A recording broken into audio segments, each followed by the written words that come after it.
अध्याय 41 पेशव्यांच्या वकिलाचे प्रताप. वकिलाचे काम आहे यथातथ्य निवेदिने, दोन दरबारामधील दुवा बनून राहणे, मोडीती संकेत आणि मर्यादाही ओलांडीती पेशव्यांच्या वकिलांचे उद्दाम होते वागणे. अहिल्याबाईंच्या काळात त्यांचे वकील त्या काळातील अयोध्या, उदयपूर, कोटा, ग्वाल्हेर, जयपूर, डुंगरपूर, दिल्ली, देवळे, प्रतापगड, नागपूर, पुणे, भोपाळ, लखनौ, हैदराबाद अशा अनेक राज्यात होते. तसेच अहिल्याबाईंच्या महेश्वर येथील दरबारातही ग्वाल्हेर, मारवाड, भरतपूर, जयपूर, उदयपूर, सातारा आणि पुणे अशा विविध दरबारातील वकिलांची नेमणूक केलेली होती. यापैकी पुणे दरबारातून महेश्वरला, होळकर दरबारात विठ्ठल शामराव, केशव भिकाजी दातार यांची नेमणूक केलेली होती. यातील विठ्ठल शामराव यांनी इसवी सन 1779 ते 1783 आणि केशव भिकाजी दातार यांनी इसवी सन 1784 ते 1796 पर्यंत काम केले. या दोन्ही वकिलांचे दरबारातील कामकाजाचे व इतर बाबींचे अहवाल म्हणजे महेश्वर दरबारची बातमीपत्रे होत. सातारा येथील इतिहास संशोधक श्री दत्तात्रय बळवंत पारसनीस यांनी महेश्वरच्या होळकर दरबारातील वकिलांचे अहवाल मिळविले.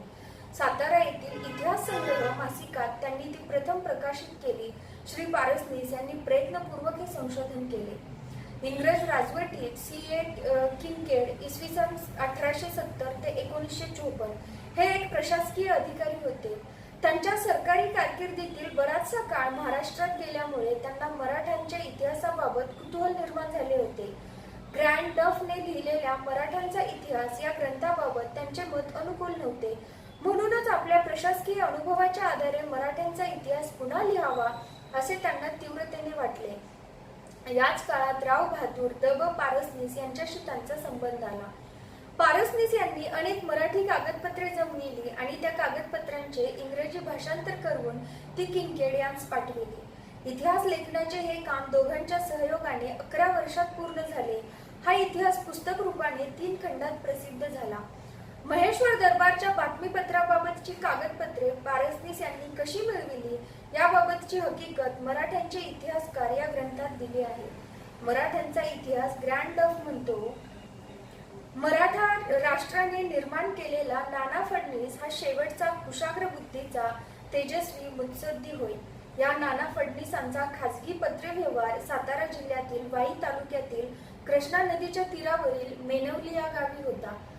नाना फडणीसांवर शेवटच्या पेशव्याची दुसऱ्या बाजीरावांची गैरमर्जी झाल्याने त्याला कारभारी पदावरून दूर केले होते. नानाच्या जेव्हा हे लक्षात आले तेव्हा त्याने आला महत्वाचा राजकीय पत्रव्यवहार मेनवली या आपल्या गावी नेला होता. परंतु 1800 साली त्याचा मृत्यू झाला आणि त्याच्या वारसदारांनी त्याकडे पूर्ण दुर्लक्ष केले. पारसनीस यांना या मेनवली दफ्तराची आणि त्यातील महत्वपूर्ण ऐतिहासिक कागदपत्रांची पूर्व कल्पना होती. त्यामुळे युक्तिप्रयुक्तीने विविध मार्गांचा अवलंब करून त्यांनी ते सारे दप्तर हस्तगत केले आणि नानाच्या वंशजांनी त्याची विल्हेवाट लावण्यापूर्वी आणि त्या दप्तराचा संपूर्ण नाश होण्यापूर्वी ते सुरक्षितपणे जतन करून ठेवले. या संग्रहातून महत्वाचे दस्तऐवज निवडून त्यांनी ते आपल्या इतिहास संग्रहातून क्रमशः प्रसिद्ध करण्यास प्रारंभ केला. याचा संदर्भ आहे मराठ्यांचे इतिहासकार रा. कुलकर्णी, डायमंड पब्लिकेशन्स, पुणे, 2011, पृष्ठ 194. होळकरशाहीतील मंत्री, कारभारी यांचे अहिल्याबाईंच्या राज्यकारभारात महत्वाचे योगदान आहे. मात्र केशव भिकाजीचे या कारभाऱ्यांविषयीचे मत चांगले नाही. आपल्या बातमीपत्रात एके ठिकाणी त्याने लिहिले, मुत्सद्दे आहेत त्यांचा प्रकार पूर्वी लिहिला असे. त्यास दौलतीचा प्रकार अगत्यवाद नाही. त्यांची तपश्चर्या उत्तम, त्यास काळी इतकी चिंता नाही. तिसरा प्रहरा दरबारात यावे, 4 घटका बसून घरास जावे, याप्रमाणे नित्याची वर्तणूक आहे. याचा संदर्भ आहे महेश्वर दरबारची बातमीपत्रे भाग 2 लेखांक 119 दिनांक 24 फेब्रुवारी 1786 पृष्ठ क्रमांक 97. आपल्या कारभाऱ्यांपासून दरबाराची आणि राज्य व्यवहारासंबंधीची कामे कशी करून घ्यावीत याचे परिपूर्ण ज्ञान अहिल्याबाईंना होते. होळकरशाहीच्या इतिहासाची साधने, संपादक वावा ठाकूर यातील पत्रव्यवहार, आदेश, विविध प्रकरणातील निर्णय यावरून त्यांचे प्रशासन कौशल्य, प्रशासनावरील पकड या बाबींचा प्रत्यय येतो. या दरबारातील कारभारी, कमावीसदार, सेनाधिकारी या सर्वांचे मोठे योगदान आहे. त्यामुळे कारभाऱ्यांच्या विषयी तिसरा प्रहरा दरबारात यावे, 4 घटका बसून घरास जावे हे वकिलांचे निरीक्षण वस्तुस्थितीचा विपर्यास करणारे आहे. बातमीपत्रे लिहिताना काही प्रसंगी केशव भिकाजी यांचा तोल ढळलेला दिसतो. एका बाजूला अहिल्याबाईंचा राज्यकारभार आदर्श असल्याचे प्रमाणपत्र विदेशी सत्तेचा प्रतिनिधी, मध्य प्रांताचा governor sir John Malcolm, Moropant, Anant Phandi आदी महनीय व्यक्ती देतात, तर दुसरीकडे पेशव्यांचा वकील अहिल्याबाईंच्या व होळकरशाहीच्या कारभाराविषयी लिहितो. हे होळीचे होळकर, त्यास दौलत राहिली अथवा न राहिली ही काळजी नाही. आज 4 वर्ष यथास्थित पाहत आहे.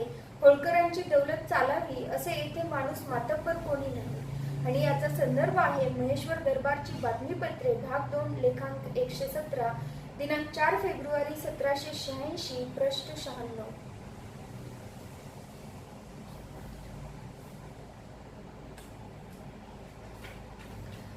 यावरून बातमीपत्रे लिहिताना वकिलाच्या ठायी जो तटस्थपणा आणि समतोलपणा असणे आवश्यक आहे त्यांचा येथे पूर्ण अभाव दिसतो. या वर्णनातून वकिलाची पूर्वग्रहदर्शी दृष्टी आणि एकांगी विचारसरणी याचा प्रत्यय येतो. अहिल्याबाईंचे चरित्रकार विश्वनाथ नारायण देव यांनीही महेश्वर दरबारच्या बातमीपत्राबाबत आपल्या चरित्र ग्रंथाच्या प्रस्तावनेत लिहिले आहे. ते म्हणतात, विठ्ठल शामराव याचा पक्षाभिमान सोडला तर ही पत्रे फारच मार्मिक असून त्यात बारीक सारीक गोष्टी दिसल्या आहेत. त्यांची वर्णन करण्याची हातोटी चांगली असून पत्रे रसभरीत आहेत. हा लेखक धोरणी दूरदृष्टीचा आहे. याचा संदर्भ आहे देवी श्री अहिल्याबाई होळकर हिचे चरित्र वि. ना. देव 1933 पृष्ठ 23. पेशव्यांचा वकील विठ्ठल शामराव याच्या बाबतीत वकिलांना हवी असलेली तटस्थ वृत्ती, समतोल दृष्टी या गोष्टींचा अभाव पक्षाभिमान या शब्दातून यथार्थपणे व्यक्त होतो. पेशव्यांचा वकील टिपू सारख्या परकीय शत्रूंच्या उपद्रवाबाबत काही ठोस लष्कर व मुत्सद्देगिरीचा उपाय सुचविण्याऐवजी दृष्टांत आणि मारुतीची उपासना यावर विसंबून राहतो, हे वास्तव चिंताजनक आहे. टिपूची दाटी ऐकून बहुत चिंता प्राप्त झाली. त्यावरून श्री मारुतीची सेवा शरीरे करून करविली. यथाशक्ती नित्य ब्राह्मण भोजन करविले. त्यास श्रींचा साक्षात्कार झाला की पौष वद्य 2 सोमवार पासून 41 पावेतो टिपूचा उत्कर्ष पुढे 41 दिवस गेल्यानंतर त्याचा उपमर्द होऊन सरकारचा प्रताप अधिकोत्तर होईल. याप्रमाणे दृष्टांत झाला. पूर्वी राजश्री मोरोबा दादा व होळकर पुरंदरास आले ते समयी मी याप्रमाणे श्री मारुतीची सेवा केली. ते वेळेस याप्रमाणे दृष्टांत की 11 दिवस पावेतो श्रम आपणास होतील, पुढे अधिकोत्तर यशप्राप्ती घडेल. हे वर्तमान राजमान श्री मल्हारपंत भडभडे यास व कैलासवासी देशमुख यास स्फूर्तीपणे सांगितले होते. त्याचा अनुभव श्रीने घडविला. त्या उपरी फिरंगी व कैलासवासी दादासाहेब आले ते समयी संकट जाणून श्री मारुतीची सेवा लष्करात केली. तेव्हा दृष्टांत 18 दिवसानंतर यशप्राप्ती त्याप्रमाणे अनुभव आला. सांप्रत हे संकट प्राप्त. देशीहून वर्तमान येऊ लागले की टिपूची दाटी फार, त्यावरून चिंता प्राप्त झाली. सर्वस्वे श्रीमंतांचे दौलतीचे बोझे सर्व स्वामींकडे, त्यावरून श्रींची प्रार्थना बहुत केली.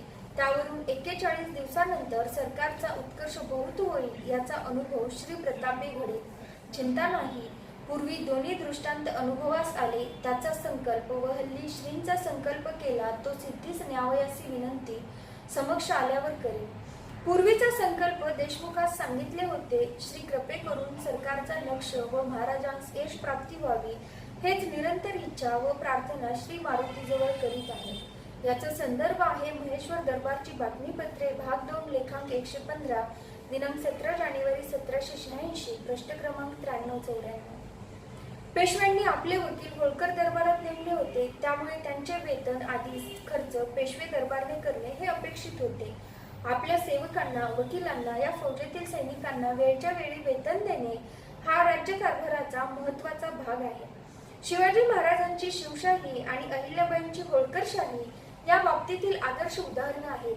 मात्र विठ्ठल शामराव वा केशव भिकाजी दातार यांच्या बातमीपत्रात पेशाच्या अडचणीविषयी पेशव्यांना वारंवार लिहिले आहे.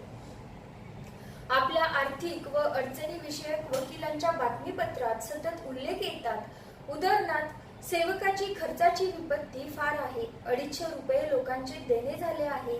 पुढे खर्चास पाहिजे. याचा संदर्भ आहे महेश्वर दरबारची बातमीपत्रे भाग 1 लेखांक 20 दिनांक 15 ऑक्टोबर 1780 पृष्ठ 47.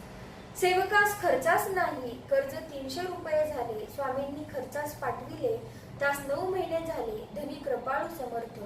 याचा संदर्भ आहे महेश्वर दरबारची बातमीपत्रे भाग 1 लेखांक 22 दिनांक 28 ऑक्टोबर 1780 पृष्ठ 51. येथे देणेदारांचा उपद्रव व खर्चाची तसदी कितीक सोसावी. येथे मेले तर कोणी समाचार घेणार नाही, त्यास धन्यांच्या पायांचाच आश्रय. येथे देण्याच्या व खर्चाच्या उपद्रवांमुळे फार श्रमात आहे. येथील उपेक्षा कशी आहे ते काय लिहू. 500 रुपये लोकांचे देणे झाले आहे, पुढे नित्य खर्च लागलाच आहे. याचा संदर्भ आहे महेश्वर दरबारची बातमीपत्रे भाग 1 लेखांक 43 दिनांक 19 मार्च 1781 पृष्ठ 110. सेवकाची खर्चाची फार विपत्ती आहे. 500-600 रुपये कर्जही झाले आहे, तेथे काही उपाय नाही. धनी कृपाळू समर्थ. संदर्भ आहे महेश्वर दरबारची बातमीपत्रे लेखांक 66. सेवकाची खर्चाची विपत्ती फार आहे. देणे लोकांचे फार झाले, त्यांचा उपद्रव निराळा. पोटास नाही ती विपत्ती वारंवार दरपत्री विनंती लिहितो मी, आणि कोणास लिहू. संदर्भ आहे महेश्वर दरबारची पत्रे भाग 1 लेखांक 86 दिनांक 2 मार्च 1783 पृष्ठ 184. बहुत दिवस झाले येथील देणे वारत नाही, पुढे ज्याचे घेतले तो काही देत नाही. सर्वस्वी चिंता, याचे निवारण खावंदांखेरीज कोण करीतो. संदर्भ आहे महेश्वर दरबारची बातमीपत्रे भाग 2 लेखांक 153 दिनांक 8 सप्टेंबर 1787 पृष्ठ 126. येथील खर्चाविषयी विनंती पूर्वी लिहिलीच आहे, त्याविषयी आज्ञा झाली नाही. बहुत दिवस झाले परामर्श झाला नाही. येथे कर्जही कोणी देत नाही, उपाय काय करावा. आज पावे तो राजश्री कृष्णाजी नाईक थत्ते यांचा ऐवज असाम्याकडे होता, तो घेत गेलो. त्यांचाही तगादा आहे. नित्यकृत्याचे चालले पाहिजे. अडचण जाणून विनंती लिहिली आहे. बाईकडून आमचे विषयी नामस्मरण नाही. यंदा सर्वत्रांची समजावीस झाली, परंतु इकडल्या विषयी अनुकूल पडले नाही. याचा संदर्भ आहे महेश्वर दरबारची बातमीपत्रे भाग 2 लेखांक 209 दिनांक 15 ऑक्टोबर 1790 पृष्ठ 177. स्त्री स्वभावाचे गुणधर्म सांगून अहिल्याबाईंचे उणेपण दाखविण्याचा प्रयत्न केशव भिकाजी दातार या वकिलाने केला आहे. तो म्हणतो, समज नाही, जे एक चित्तात भरले ते जात नाही. आधीच स्त्रियांची चित्ते बद्ध मुष्टीवत अलंकारी सांगितली. त्या बद्ध मुष्टी चित्ताचे निवृत्त पदार्थ आहेत, ते अवस्थात्रय प्रकारे आहेत. ही अवस्थात्रयातील जाली, त्यामुळे साधन घडत नाही. खावंद मसलतीचे लौकिक अर्थ ते ध्यानात येत नाही. मसलतगार मातब्बर माणूस लौकिकाचा असाही कोणी जवळ नाही. जे करावे ते आपण आपले मते करीत असावे, मग बिघडो अथवा सुधरो ही तऱ्हा आहे. याचा संदर्भ आहे महेश्वर दरबारची बातमीपत्रे भाग 2 लेखांक 6 इसवी सन 1782 पृष्ठ 60. अहिल्याबाईंच्या अस्तित्वात नसलेल्या तथाकथित उन्या बाजू दाखविण्याचा त्याने चंगच बांधलेला दिसतो. तिथला मोठा गर्व की मी शहाणी व सुभेदारामागे एकनिष्ठ, अथवा दौलत केली ती मी केली व दानधर्म आचरण ते माझे, हा अभिमान. आचरण दाखविता लौकिकी फार चांगले दाखवितात, अंतर शुद्ध नाही. याचा संदर्भ आहे महेश्वर दरबारची बातमीपत्रे भाग 2 लेखांक 9 दिनांक 1 जानेवारी 1783 पृष्ठ 8-9. बाईंची दूर अंदेशी व समज पोक्त हे स्वामी लिहितात ते खरे, ती समज येथे दिसत नाही. वरकड विस्तार बोलावा तर येथील बहुनायकी. बाईची अखत्यारी कोणावर नाही, बाईस तर कृत्रिम कळत नाही. तर साल आळीदेचे ऐवजी तुकोजी बाबांचे पत्र आणा म्हणजे देईल असे दिक्कती सांगतात. आमचा यत्न तितका भयप्रीत दाखवून युक्तीचे वाटे बोलणे ते बोलून पाहिले, त्यात समजतच नाही. 4 कारभारी आहेत, त्यांचे सांगावे तर ते बाईंपेक्षा गोष्टी सांगतात, त्यांचेही आगापिछा नाही. तेथे कोणी मनावर घेऊन छान करीत नाही. अंधेर 2 प्रहर मुख्या सुद्धा व कारभारी सहमंडळी कारभार होतच नाही. त्यानंतर निद्रा, तृतीय प्रहरानंतर 4 घटका दरबार, त्यात दादी फिर्यादी आले गेले. याप्रमाणे नित्य अभ्यास आहे. दौलतीत उणे अधिक पाहणारा कोणी नाही. अवघे सांगकामे आहेत, नेकी बंदिस्त बाईच आहेत. असे उल्लेख विठ्ठल शामराव आणि केशव भिकाजी दातार यांच्या अनेक पत्रात आलेले आहेत. पुरुषोत्तम यांच्या अहिल्या चरित्रावर चिंतामण विनायक वैद्य यांचा दीर्घ निबंध 1930 मध्ये विविध ज्ञानविस्तारमध्ये प्रकाशित झाला होता. त्यात त्यांनी पेशव्यांच्या वकिलाच्या अहिल्याबाईंविषयी निंदाजनक लिखाणाची दखल घेऊन वकिलांस अयोग्य टीका केल्याबद्दल फटकारले आहे. वकिलाचे वाक्य आहे, सांप्रतबाईस अरानोत यात्रेची रवानगी व दानधर्माचा विनियोग या हर्षामुळे क्षणभर अवकाश नाही. यावर भाष्य करताना जी.वी. वैद्य म्हणतात, धर्मासंबंधी कामात दुसऱ्यांची हरेक तऱ्हेने मदत करताना व दानधर्म करीताना ज्या धन्य व्यक्तीस आनंदाच्या उकळ्या येतात असा खरा धर्मात्मा प्राणी या पृथ्वी तलावर विरळा होय. मात्र हे त्या कुटील व्यवहारात दंग झालेल्या कारकुनास कळले नाही. श्री जी.वी. वैद्य यांचे हे भाष्य बोलके असून वकिलाच्या एकांगीपणावर नेमकेपणाने बोट ठेवणारे आहे. होळकर दरबारात इतर अनेक राज्यांचेही वकील होते. त्यांच्या वेतनाच्या बाबतीत कुठलाही प्रश्न उद्भवल्याचे आढळत नाही. मात्र पेशव्यांच्या वकिलांना सतत आर्थिक चणचणीत राहावे लागले ही बाब योग्य नव्हती. वकिलांना सावकारी कर्ज घेऊन आपली गुजराण करावी लागणे हे संबंधित प्रशासनाच्या दृष्टीने कुठल्याही प्रकारे समर्थनीय वाटत नाही. ही बातमीपत्रे निरपेक्ष बुद्धीने लिहिलेली नसून अनेक ठिकाणी एकांगी पद्धतीने लिहिलेली समीक्षापत्रे आहेत असे वाटते. बातमीपत्रात घटना वा घडामोडी म्हणजे न्यूज येणे अपेक्षित असते, वैयक्तिक मते वा व्ह्यूज नाही.